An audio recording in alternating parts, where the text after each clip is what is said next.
Hello दोस्तों, नमस्कार। मैं रामा से स्वागत करता हूं आपके अपने YouTube चैनल पर।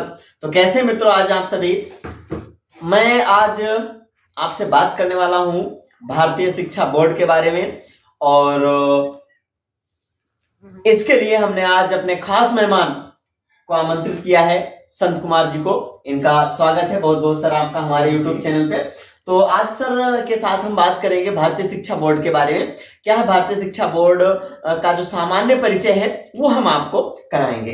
तो सर बहुत बहुत स्वागत है आपका हमारे चैनल पर। तो हम जानेंगे सर, आज हमें भारतीय शिक्षा बोर्ड की क्यों आवश्यकता पड़ी।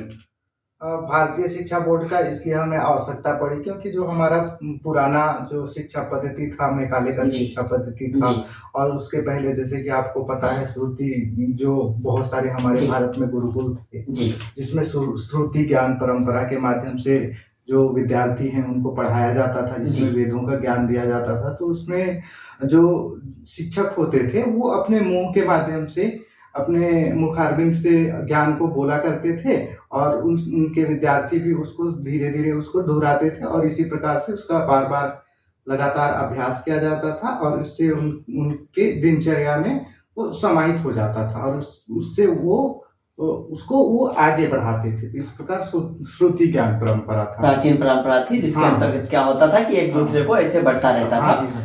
तो उसमें क्या होता था कि जो ज्ञान था वो दर पीढ़ी चलता रहता था गुरु शिष्य के माध्यम से। इसके बाद फिर का जो मॉडर्न जो एजुकेशन सिस्टम है, तो इस मॉडर्न एजुकेशन सिस्टम को और प्राचीन को दोनों को कंबाइन करके, और उसके बाद फिर ये भारतीय शिक्षा बोर्ड में रहेगा, जिसमें आपका नए टेक्नोलॉजी भी रहेगा, जैसे रोबोट साइंस हो गया, एआई हो गया, और फिर आपका जो साइंस हो गया, मैथमेटिक्स हो गया। कहने का तात्पर्य ये है कि जो हमारी प्राचीन पद्धति थी उसको भी हम जोड़ेंगे, साथ में जो आधुनिक पद्धति है हम उसको भी मिक्स करते हुए आगे बढ़ेंगे, ताकि हम आधुनिकता के साथ साथ हमारी जो प्राचीनता थी उसको हम समाहित कर सकें। तो मैं जानना चाह रहा हूँ कि ये भारतीय शिक्षा बोर्ड क्या है।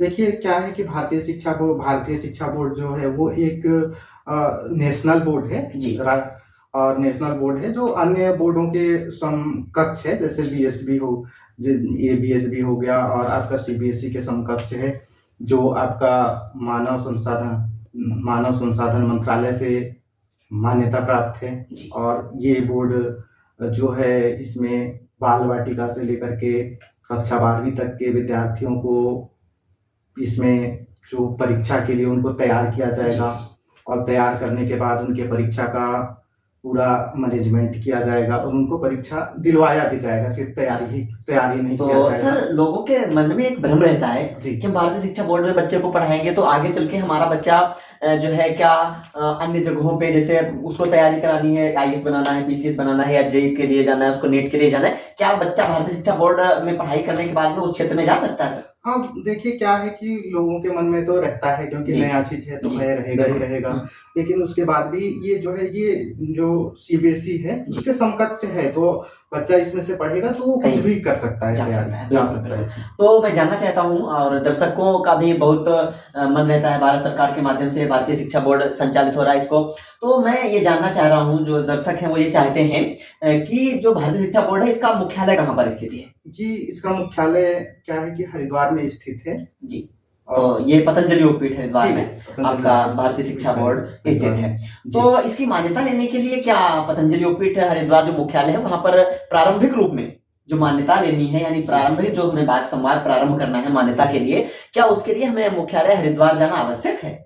देखिए, प्रारंभिक में तो आपको हरिद्वार आना आवश्यक नहीं है जी, और आगे का अब समय के अनुसार देखा जाएगा उसके लिए। और इसमें आपको अगर मान्यता लेना है तो हमारा जो टोल फ्री नंबर है 8954555999 पे आप संपर्क कर सकते हैं, और उसमें संपर्क करके और जो भी आपको डेटा पूछा जाए अपने स्कूल का, वो सारा कुछ आपको बताना होता है, और उसके बाद वो एंट्री करने के बाद वहां से कॉल बैक आपको किया जाता है, और उसमें आपको सारा 24 घंटे के अंदर आपको सारा जानकारी प्रोवाइड किया जाता है। चलिए, बहुत अच्छा जानकारी इन्होंने हमें दिया भारतीय शिक्षा बोर्ड के बारे में। तो आपको पता चला कि इसकी अगर हमें प्रारंभिक रूप में मान्यता लेनी है तो हमें प्रारंभ में क्या करना होगा, जो इन्होंने एक नंबर बताया 8954555999, इस नंबर पे आप संपर्क करेंगे तो इससे क्या होगा कि आपका डिटेल्स एंट्री करेंगे और आपको यहाँ से अन्य जानकारियां भी प्राप्त होंगी। तो इस वीडियो में आपको बस यहीं तक, और आगे हम आपको बताएंगे अगले वीडियो में कि इसकी भूमि जो मानक हैं वो क्या होंगे, दस्तावेज इसमें क्या लगेंगे, इसके बारे में हम आपको बताएंगे। आप बने रहें अन्य वीडियो में हमारे साथ। तो बहुत बहुत धन्यवाद संत कुमार जी। आप कुछ हमारे दर्शक के लिए और कुछ बोलना चाहेंगे? जी देखिए, क्या है कि नए शिक्षा, भारतीय शिक्षा बोर्ड नया शिक्षा पद्धति है, लेकिन फिर भी हमको इसको अडॉप्ट करना चाहिए और आगे भविष्य के लिए बच्चों के लिए भी बहुत अच्छा रहेगा। चलिए, बहुत बहुत धन्यवाद आपको, संत जी को बहुत बहुत धन्यवाद। इन्होंने अच्छा सा जो हमारे अतिथि जी आए हैं बहुत बढ़िया बताया, इनको बहुत बहुत धन्यवाद जी। आपको भी धन्यवाद। ओम